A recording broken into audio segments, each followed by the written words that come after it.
The Oklahoma City Thunder this year have been one of the most shocking teams in recent NBA history. They currently have a 44-27 record and are the 4th seed in a stacked Western Conference. But the reason I'm making this video isn't necessarily about the Thunder's success as a whole, but more of a video to point out a key player to this team who just truly doesn't get enough credit. And that player's name is Lu Dort, an undrafted rookie out of Arizona State. The first half of his rookie season he spent in the G League, where he averaged 19.5 points, 4.8 rebounds, and 2.5 assists. Pretty impressive stats. Dort has never been known as an offensive player, but his shooting spreads weren't bad in the G League, shooting 43% from the field and 33% from the three-point line. And where he really strives is on the defensive side of the ball, almost averaging a steal a game and 0.6 blocks. And when Sam Presti and Billy Donovan saw these numbers, they decided to give him a chance in the NBA. Of course, his first couple of games on the Thunder, he wasn't really getting the minutes he deserved, but he was still making an impact, being able to lock down guys when he was on the court. I guess you could say his breakthrough game was the overtime win against Houston Rockets, where he was given the task to guard former MVP James Harden.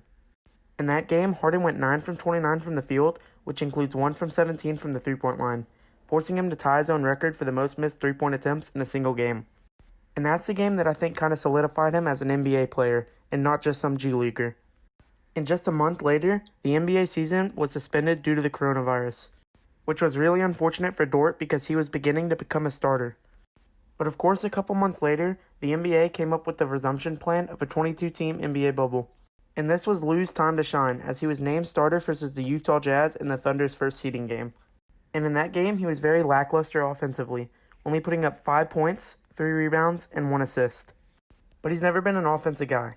The sole reason he's on this team is to lock down the opposing team's best player, night to night.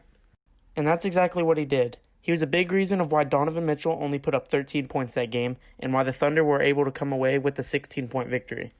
And the last performance that I'd like to talk about is when him and teammate Andre Roberson were matched up against LeBron James.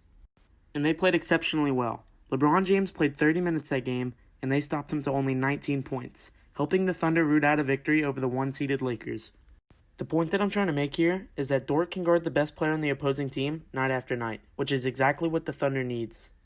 And with the Thunder matching up against the Rockets, if they want a chance at winning this series, Dort will be able to have to at least put somewhat of a stop to James Harden, which, as he's shown in the past, it's possible. So you guys let me know in the comments what you guys think about this Thunder team and how far they can go in the NBA playoffs. And if you enjoyed this video and want to see more just like it, make sure to drop a like and leave a sub, as our goal is to hit 500 subs by the end of September. Thank you guys for watching, and see you in the next one.